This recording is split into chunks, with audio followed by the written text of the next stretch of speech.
Hola, bienvenidos. Soy Alejandra González, codirectora de Connecting y los invito a una nueva entrevista de nuestra sesión de entrevistas con especialistas en diversidad e inclusión de distintos lados del mundo.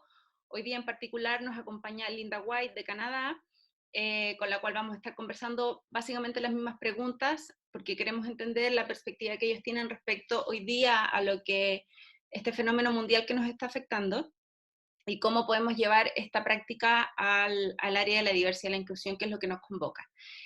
Contarles además que todos nuestros videos van a tener adjunto un archivo con toda la transcripción de la entrevista para aquellas personas que lo requieran. Bien, partimos. Hoy día está con nosotros, como les dije, Lynda White. Lynda es de Canadá, presidente de McLeod, White and Associates en este país. Previamente fue líder de diversidad e inclusión para RBC Financial, una de las instituciones más importantes financieras de Canadá. Cuenta con más de 30 años de experiencia en la diversidad y la inclusión, la gestión del cambio, el liderazgo, etcétera, y equidad y acción afirmativa. Y he trabajado con distintas organizaciones a nivel público y privado, como el Aeropuerto de Toronto. Trabajo también con agencias de la ONU y, interesante, también con distintos sindicatos. Así que, bueno, y además, perdón, se me había olvidado, también es directora del Centro de Inclusión Global, o The Center for Global Inclusion, centro especializado en generar prácticas y conocimiento en torno a la diversidad e inclusión, y en particular autores de la guía GDIB, o Global Diversity Inclusion Benchmark, que es una guía disponible para todas las personas y organizaciones para evaluar diversidad e inclusión en sus organizaciones. En fin, vamos a partir. Hi Linda, how are you? I'm great. How are you, Alejandra? Fine, thank you. So, how is everything in Canada? It's very much like what you're living. Everything's locked down. We're all staying home and very few trips out. I imagine we are all like this. I've been in a month. I've been inside my house for a month right now. We've been together in our house for a month from the forum. Yes. Well, when you and I were in Minneapolis, Yeah, you and I were the two that knew that we were going home to lockdown. yeah, I know we were. So we know what it was all about. So, well, I'm gonna go straight to the questions. So the first one, considering your past experience in D&E, I would like to know if you ever lived a moment or an economical crisis, and I would say health crisis, but in terms of economical and in terms of organizational management. Have you ever lived a crisis like this, or a process like this around your 30 years of experience? I was thinking about 2009 economical crisis, but maybe there's other periods in which you've lived through Canada or around the world, all this similar process. I think COVID is kind of the first time for everyone, but I would say different experience might be similar. So I was wondering whether you've ever experienced something like that, and if so, what do you recall from all those D&E practitioners and organizations that did D&E activities? How was all that? How they kept going? Did they keep going? Why? Your learning process, everything. You know, until I saw your question, I hadn't really thought back to see whether there was something that had had an impact at a specific point in time.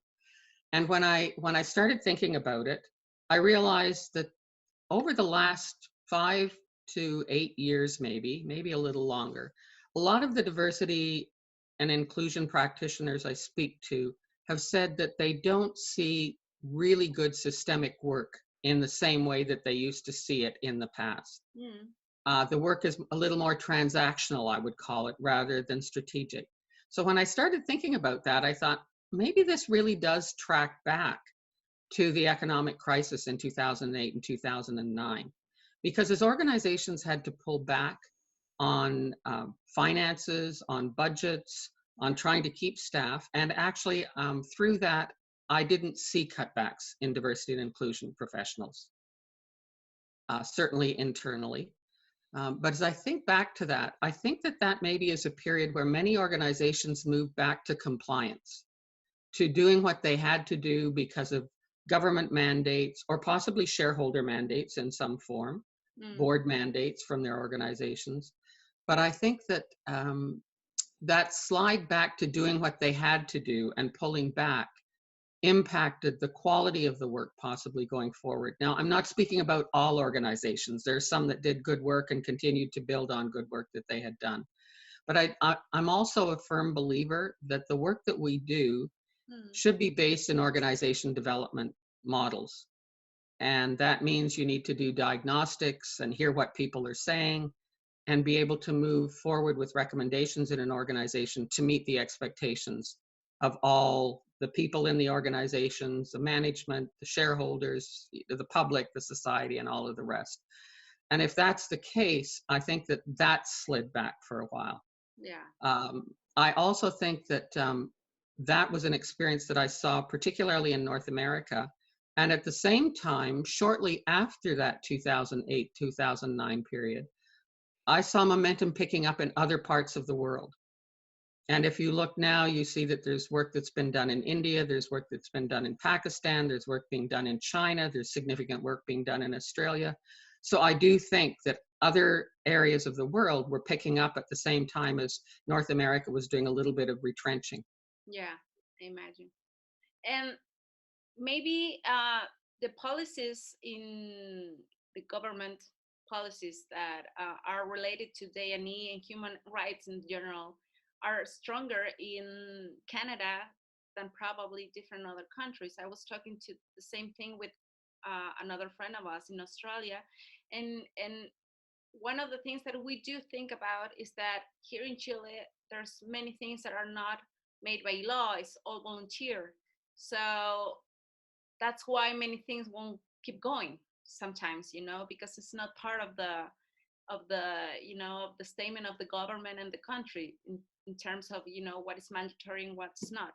So in that relationship, how do you feel compared to those years and today? How are the organizations that that you've been working with or that you work in the past, how are they doing today regarding D&E in Canada? And maybe now that you talk about other countries, how different it is. But in terms of what how are they working with it? Do you feel they are letting go D&E? And those, there must be different organizations. We always think there is the one that have D&E in the core business and those that have D&E just as a program. So do you see the difference now? Do you get to see them working different in terms of human, management and D&E in particular? They're described.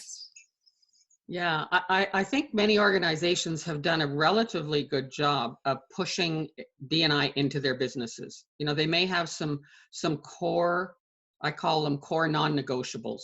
No matter where they are around the globe, if they're global organizations, one of the things that most organizations will be very clear about is they will not tolerate discrimination and sexual harassment.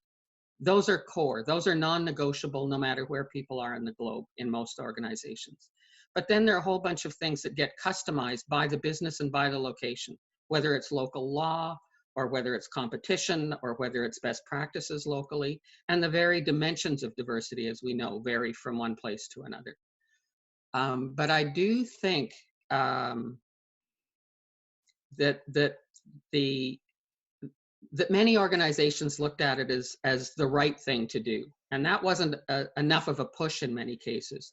But if we go back to things like the McKinsey reports that have demonstrated that organizations that have women in senior positions and on boards and in leadership, women being an example that they've done some significant study on over past years, organizations are beginning to realize that the profits are higher, and there are really good reasons to do this, as well as our markets diversify. Yeah. There are opportunities to better reflect and better understand the markets and better service the markets because of cultural norms wherever we might be.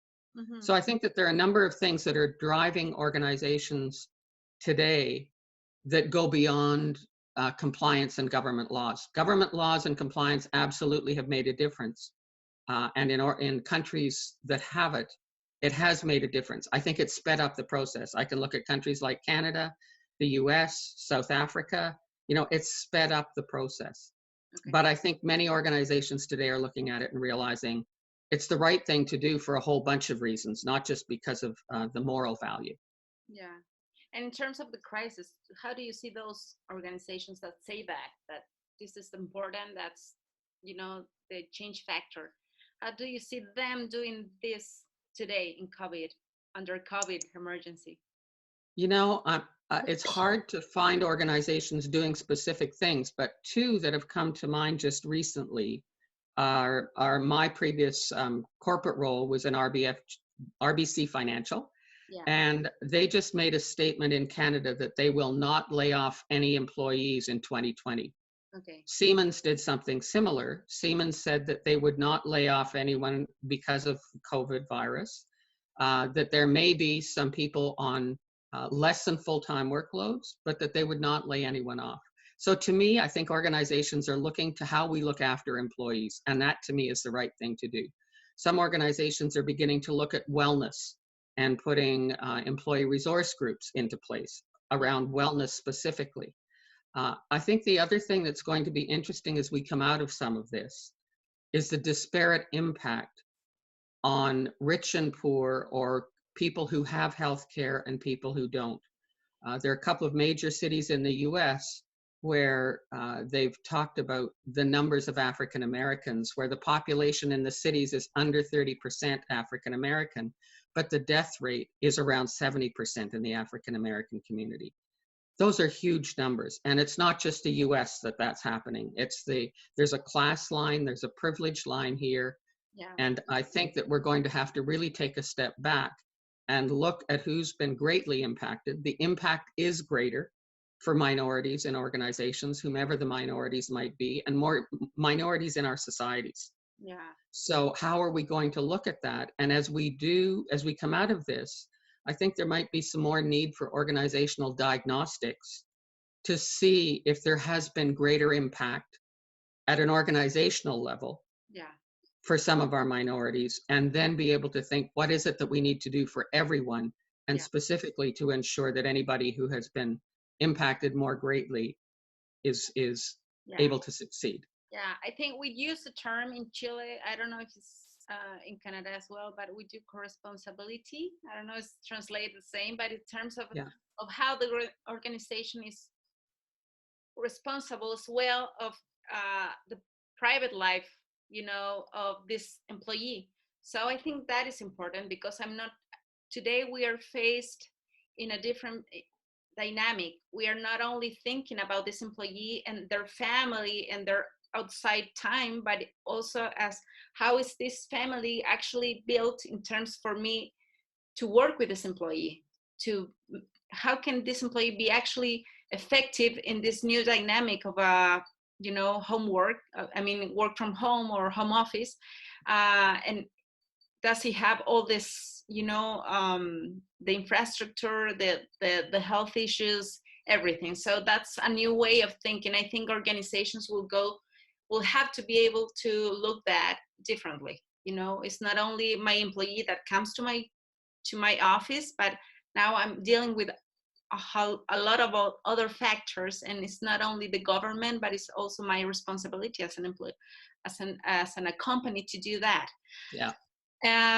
So yes, and the other day also I was part of a webinar, and there was the former CEO of Ford, who was dealing with the crisis of 2009, and he said also it was totally different from what we are living now. But he said one of the main things that made the difference between one organization or the other, like the financial organization where you used to work, is that the leaders are super important.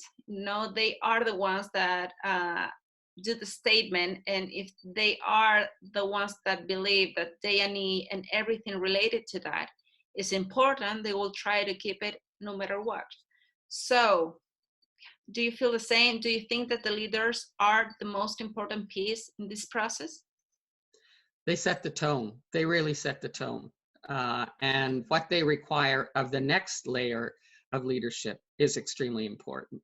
So the messages that they deliver Yeah. work themselves right through an organization. You and I have a mutual friend in Britain who anticipated that she had COVID, and while she wasn't tested, they believed, her company believed that she had COVID. Their medical doctor called her every 2 days to check on her and see how she was doing. As far as they knew, she was the only case in all of the UK, but they called every 2 days. That's a huge statement on the part of a company around caring for the person and by extension, the family and the environment. Yeah. And they were very clear that they did not want her to go back to work until she was well enough, even though she was working from a home base. So, those kinds of messages, people hear about those messages. And I think one of the things that is important is if we value people and show that we value and respect individuals and people in our organization, they're going to want to stay. Yeah. Those value statements are really strong. And the values, aren't just one person in an organization, they're many, but they take the messages from leadership. Yeah, I know. That's the key point. So the last question, do you have any recommendations to current D&E practitioners inside of organizations, especially, that for them not to lose all the work they've done until now in terms of D&E, what would you recommend them to do and how to keep working? What is the essence or what they should hold on so they don't lose all the process and work they're doing? What would you recommend them? Well, there's a line in systems theory about meeting the system where the system is. Yeah. And right now our systems are struggling.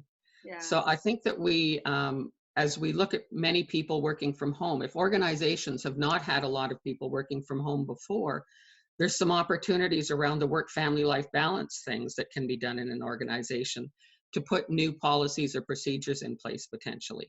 Yeah. I think there's a need to look at the specific environment right now, what's happening and where the opportunities might be. Yes. So that as we go forward, we're meeting today's needs. And the work-family life balance piece, I think, is one of the pieces that has been a big one as we've all lived this. I mean, we've all seen the calls where somebody's running across or the dog's barking in behind. But how is it that we're going to support people working in different ways? I think the other thing that for me right now is, I talked previously about transactional work versus strategic work. Yeah. I think right now, probably we need to do a lot of transactional things. We need to just keep going, one foot in front of the other, seeing what tomorrow brings. We don't know what next month is going to bring. We don't know what next 6 months is going to bring in many cases. So we need to do the things that we can do to keep on keeping on, as they say. So sometimes that means we're going to be doing small projects instead of focusing on the big picture. Yeah. The big picture right now is caring for people, in my view. And making the organization sustainable. And by caring for people, we're going to make organizations sustainable because people are going to want to stay. And to your point earlier, the corporate social responsibility, it's the people in our organizations, it's our organizations, it's the communities and society that we live in. All those levels of system have to pull together. And they're doing a pretty good job of it around the globe. Yeah. So I think that right now, some of that transactional work is necessary. It's maybe putting out fires or it's maybe helping people through a difficult time. I think once we come through this, we're going to have to be able to look at how can we be strategic. Yeah. I think one of the other things that right now for D&I professionals is they should be an integral part of leadership teams in organizations around how do we build communications? How do we look at marketing today in a different environment than we've been in before? And what's the implication going to be for the future? Supporting employees in a variety of ways is going to be integral and a key to how we proceed in the future. But there's so many views that people in the D&I field have on their organizations that can be strategic right now and how messages are communicated across a wide variety of ways. That's something else that I would like to see organizations making sure that they're maximizing their opportunities because they've got somebody who has some really good ear to the ground, as they say in English, on what's happening at an individual level, at an organizational level, and at a societal level. That's, yeah, I think that's the proper thing to do, to be connected to people. After all, it's day and age, it's about people, it's about being the wellness of the organization. So yes, I agree with that. And thank you, Lynda, for your time, for your thoughts and sharing with us. And I hope everything is okay with you until we get the time, until the time comes when we can go out and hug each other and everything. So good luck. Thank you. That's it. Do you want to say something else? Just thank you to you. It's been a pleasure to have the conversation. It really was. Yeah, thank you. Bye. Bye.